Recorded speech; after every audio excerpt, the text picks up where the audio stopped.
When Elon Musk and 50 Cent started talking, the entire entertainment industry felt it.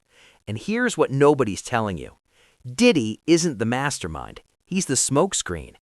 If you think this story ends with him, you're staring at the wrong picture. See, this time it's different. Elon sits on something most people don't have access to: data. Years of private conversations from the Twitter era, now X. The kind of information that could flip everything we thought we knew overnight. And that's exactly why people are mapping this out like a pyramid.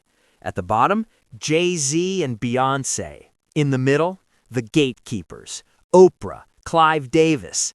At the top, one name that'll shock you, a name hiding in plain sight. But it doesn't stop at music studios and corporate boardrooms. This conversation goes deeper. Influence, image control, and yes, even the church. 50 Cent has been dropping hints about that connection for months now. So buckle up. What you're about to hear will challenge everything you thought you knew about power in America. That they gave me a raw deal because this industry is a monster. It's the same monster that these Me Too trying to tell you about. But they hate the monster for how it, and I hate that monster for how it eats. But my God, man, it's the same monster. When I quit the show, all my friends would say, well, up them, Dave, why don't you just do Chappelle's show at another network? Yeah. And why doesn't a slave run from one plantation to another plantation? Because the master over there might be nicer. My God, man, I was trapped. You know what? Tell you the truth. I've even thought about coming back and doing another Chappelle show. Well, but if I do... Before we climb this pyramid, you need to understand something. The Diddy situation matters way beyond hip-hop. And no, this isn't a biography. This is about what's really happening right now. 50 Cent dropped his documentary, The Reckoning, and said something nobody else in the industry had the courage to say. Silence makes everyone look guilty. So he broke the silence. Now here's where it gets dark. One of the biggest claims circulating right now is that Diddy allegedly had hundreds of hidden cameras throughout his properties, recording everything, every party, every guest, every moment. Industry insiders like Jaguar Wright and Gene Deal talk about it like it wasn't just paranoia. They describe it as leverage, insurance, a system designed to keep powerful people obedient without ever saying a word. And now, rumors say those tapes are being quietly moved around, with some of the biggest names in entertainment in full panic mode. So why does Elon Musk change everything? Simple. Elon owns X. That means he has access to years of private DMs between celebrities, politicians, and power players. Conversations they thought would stay buried forever. When Elon sat down with Joe Rogan, he didn't dance around it. He called out the massive gap between what people say publicly versus what they refuse to say when it actually matters. It's like the Diddy thing was like an Epstein-type compromise deal, where he had, whether he was doing it himself, conceivably, people want to think that he's attached to some intelligence agency or something like that. I think he's a gangster who made $1 billion and knew how to control people by compromising them. That's what I think. Whether or not he had help, I don't know. Whether or not he shared some of that information with people so they knew they had compromising stuff on people, I don't know. But clearly he was doing it for his own jollies too. There was something sick about it. Yeah. I mean, the thing is that people in the music and entertainment industry had to know that Diddy was like abusing, kids basically. And yet they still fed him kids. And like, where's the accountability? There had to be rumors. There had to be. They had to know. Yeah. They had to know. Cat Williams is talking about it on exactly. Yeah, on that podcast. But like who's feeding him the kids? Right. Yeah. And what videos do they have of these people where they're willing to defend him, when they're willing to keep quiet about all this? Like how many people were compromised? Yeah. The whole thing is fucking crazy. Crazy. It's just crazy when because the nutty conspiracy theories is like, oh, there's a bunch of pedophiles in Hollywood, and you're like, come on, that sounds too kooky. And then you see like the Nickelodeon thing and all these different. That conversation hit different because Elon brought up Jennifer Lopez, not as a political debate, but as a credibility test. She was close to Diddy for years, so where was the warning? Where was the alarm bell? His implication was clear. There wasn't one. That moment lit up the internet because it forces one uncomfortable question. If someone was that close and never spoke up, what does that actually mean? Either they genuinely didn't know, which most people find impossible to believe, or they knew something and stayed silent. And if they stayed silent, the next question is obvious. Why? Was it fear, loyalty, image protection, or were they protecting someone else? Now let's climb. Level 1 of this pyramid, Jay-Z and Beyoncé. And yeah, you might be thinking, only level 1? Just wait. How does Jay-Z sit down with Gayle King and she not ask him one question about the intersection between him and Aaliyah and Robert Kelly? This is insane that people keep refusing. I've been screaming, not just Diddy, but Diddy and Jay-Z are monsters. Harvey Weinstein, Jeffrey Epstein, Robert Kelly, Sean Combs have one person in common professionally and privately. Sean Carter. This has been a fist of tyranny that has been punching through. That changes now, Sean. You have no choice. That Dream Hampton was being financed and ran by Sean Carter. They were able to go and get all of these witnesses because he was there with Robert Kelly. Jaguar Wright did an interview with Piers Morgan and made claims she wasn't supposed to make. Claims about Jay-Z, Diddy, and how deep their connections really go. People started saying that episode got pulled fast, scrubbed, buried, hard to find. She raised a question that's been floating around for years. How does Jay-Z sit down with Gayle King on national television and never get pressed on certain long-running industry rumors? She used strong language, calling both Diddy and Jay-Z monsters and describing their influence like it's been crushing the industry for decades. Then there's the Aaliyah theory, the one that refuses to die. Jaguar went further than most, claiming Jay-Z had a role in getting Aaliyah on that faulty plane. She framed it as personal, tied to who benefited afterward. Now, none of this is proven in court, but it keeps resurfacing because Jay-Z has never directly addressed it. And online, silence doesn't read as neutral. It reads like guilt. Think about this. Sean Carter is responsible for enacting Hype Williams to put Aaliyah on a faulty plane, to move her out the way as punishment for rejecting him, and so he could level up Beyoncé, who was struggling. Let's just say allegedly that happened. Now I want you to think about 106th and Park with Mary J. Blige. Free, who is a victim of Sean Carter. Yeah. Mary J. Blige, who is a victim of Sean Combs, are sitting there talking about the death of Aaliyah amongst each other. Think about that. You got a Diddy victim, you got a Jay-Z victim, and you got a superstar gone. They know what happened, and yet they had to sit there and have that conversation like they didn't know who did it. Then another detail made people suspicious. When Diddy got charged and the lawsuits started piling up, one name caught everyone's attention: Alex Spiro, Jay-Z's personal attorney. Reports say Spiro started appearing around the Diddy legal situation, and people immediately asked, why is Jay-Z's lawyer suddenly involved here? That's suing Tony Busby? Mm-hmm.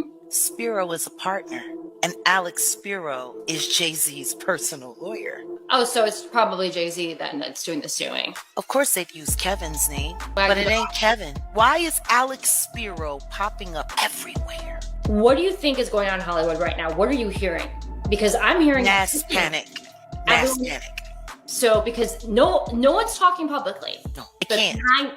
That's why they came up with the story. Well, you know, there's a party inside the Diddy party, and I went to the first party, but I left early. I never made it to Diddy After Dark. There were public relations teams right after Diddy got arrested running around telling everyone to say that. Of course. The question is this. If all you went to was the first party and you didn't know anything about the After Dark, why would you say, I left early? Why wouldn't you just say you left when the party ended? Yeah, exactly. Because how would you know that there was another party if you weren't informed? Exactly. If you went to the Diddy party and nothing happened and it was the first party, your speech wouldn't be, oh, well, I only went to the first party. Right. I didn't go to the after party. You wouldn't say that because you wouldn't have known about Exactly. it. You would say, I don't know what anybody's talking about. I went to Diddy's party. It was a white party. It was dancing. It was wild. But at the end, we all went home. Right. That's not what y'all are saying. Nope. You're saying, I didn't go to the second party. I only went to the first. The only thing you're proving is that you're hiding being there Yeah. because you wouldn't have known about another Exactly. party. The theory is simple. Control the narrative before more names get exposed. Because if Diddy ever decides to talk, a lot of powerful people could go down with him. And that's why the conversation keeps circling back to Jay-Z's rise to the top. You can't talk about that era without mentioning Big L. Big L helped open doors early. He connected Jay to Dame Dash. Negotiations were reportedly moving forward for Big L and his crew. Then, just days after those talks started, Big L was killed in a drive-by shooting in Harlem. The case is still unsolved, and Jaguar Wright has pushed the theory that Big L's death was the first in a series of mysterious deaths that seemed to clear the path for certain people. Coincidence? Maybe. But once you start lining up the timelines, people say the pattern becomes impossible to ignore. Now we move up to level 2. This is where it stops being about fame and starts being about real leverage. Oprah Winfrey and Clive Davis. With Oprah, critics point to her close proximity to Harvey Weinstein. Photos together, public events, public support, even while the whispers about Weinstein were already circulating Hollywood. And that's where the controversy comes from. Someone with Oprah's massive platform could have forced a spotlight on the situation years earlier, but she didn't. In this conversation, silence gets interpreted as protection. Then there's the controversy around the school she funded in South Africa. Early allegations, public fallout, people fired, statements released. But critics still argue parts of that story never fully added up. Add in resurfacing photos and old rumors, and people start describing Oprah as quiet power, the kind that doesn't need viral moments, because one phone call can determine who gets booked, who gets buried, and who gets labeled difficult to work with. Now, Clive Davis. Clive is a certified legend, Arista Records, decades at the top. He's launched careers for some of music's biggest names. That's exactly why people don't treat him like background noise. Suge Knight has claimed for years that Clive and Diddy weren't just mentor and protege, that their relationship allegedly went deeper than business. No concrete proof has been shown publicly, just claims that keep getting recycled because they fit the bigger narrative. Diddy didn't rise alone. Favorite memory working with Diddy? You know, personally, I've got to tell you, he really is a major star in this film tonight. He's his spokesman all the way through. I met him before I ever knew of him. I met him when he was 21 years old. And when we met, you know, he played me Craig Mack Flavor in Your Ear. He played me 3 cuts from the forthcoming Notorious B.I.G. album. And we talked for hours and hours about music, and I poured into his dream. And I financed Bad Boy Records. And we had an incredible run, an incredible period. Then there's the Whitney Houston angle, another story people refuse to let go of. The public debate keeps circling her final days, the people around her, the conflicts behind the scenes, and whether the official story explains everything. Family comments over the years have fueled that suspicion, and the internet keeps asking one blunt question. How does Clive have decades of heavy rumors around him and never face any real consequences? That's where the fall guy theory comes from. A lot of people believe Diddy is taking all the heat, while the real gatekeepers stay protected, operating where headlines can't reach them. All right, now we hit the top of the pyramid, and this is the name that shocks people the most: Bishop T.D. Jakes. Yeah, a pastor, a spiritual authority. And yet, 50 Cent has kept his name in the conversation for months, refusing to let it fade away. The theory is simple.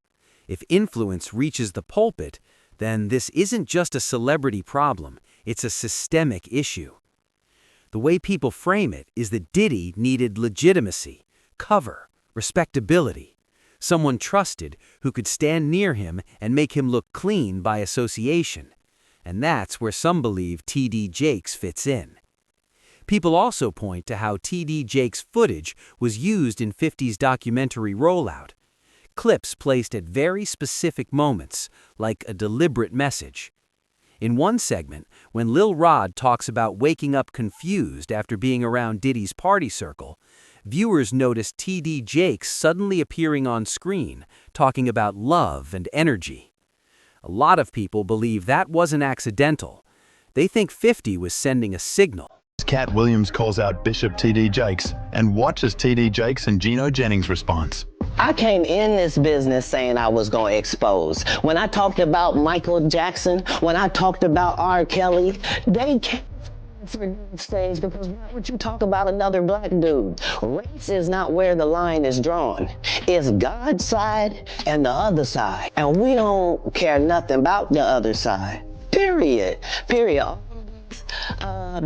deviance is all catching hell in 2024. It's up for all of them. It don't matter if you Diddy or whoever you is. T.D. Jakes, any of them. All lies will be exposed. Cat Williams said 2024 would be the year everything gets exposed, no matter who you are. And the internet treated it like prophecy. When T.D. Jakes was actually confronted about the Diddy allegations, his response is what made it explode. He didn't give a clean denial. He said, "Keep it moving." Then he added something people took as extremely telling.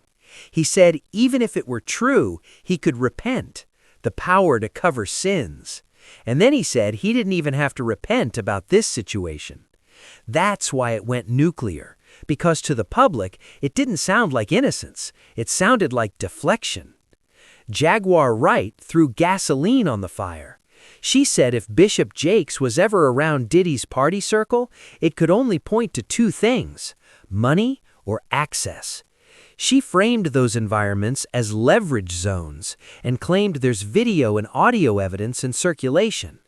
Powerful figures caught on tape doing things they never wanted tied to their names. Jakes was at a Diddy party. There could only be two reasons: money or sex. That's all that happens at Diddy parties: money and sex.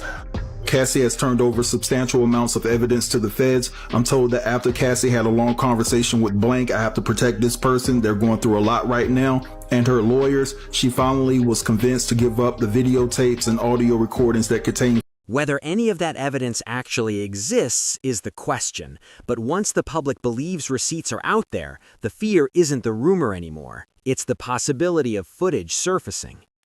Jaguar went even further, saying multiple men have come forward with stories that, in their view, connect Jakes to that world.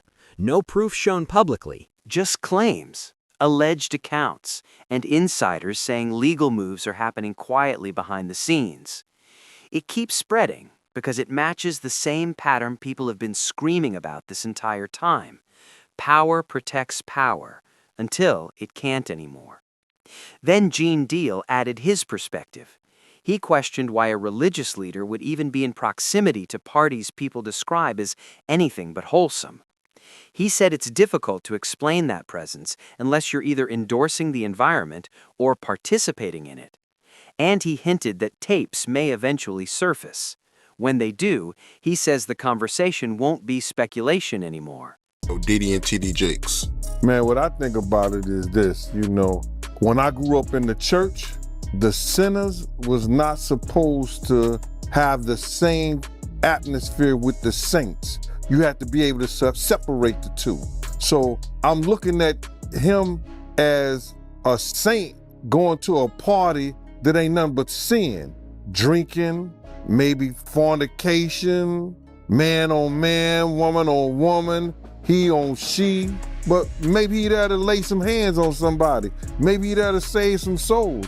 I know he got a contract with Revolt, so I'm just like, it's just real strange that he would be found at any kind of Diddy party or any kind of place with Diddy unless it's in a business atmosphere. So why do you think he was going to these parties? I think that he's going to the Diddy parties, you know, bruh. If he's going, well, we know he's going to the Diddy parties, and I know that I know what usually happens at the Diddy party, or when we told this happened at the Diddy parties. Maybe he needs to see it for himself, man. Maybe he needs to go there and really be involved in some things that could help save some individuals while they going to those parties. And that's the real threat hanging over everything right now. Not opinions, not debates, proof. Now widen the lens, because this doesn't stop at the entertainment industry. When Elon Musk sat down with Joe Rogan, they weren't just discussing celebrity headlines. They were talking about power networks, why high-level people move the way they move. Elon's framing wasn't about policy. It was about fear. Fear of exposure. Fear of what happens when the wrong doors get opened. Rogan brought up Reid Hoffman and asked if he seemed uncomfortable during certain conversations. Elon gave a one-word answer: yes. And then they compared the entire structure to an Epstein-style compromise model. The idea that once you capture someone in a compromising situation, you don't need to win arguments anymore. You just control them. That's the core of this entire pyramid. Not talent, not fame, control.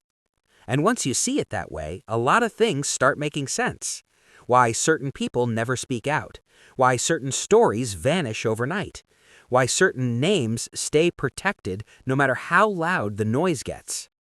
Dave Chappelle said it differently, but the message landed the same. He's talked about the industry like it's a trap. Not just contracts, but total control.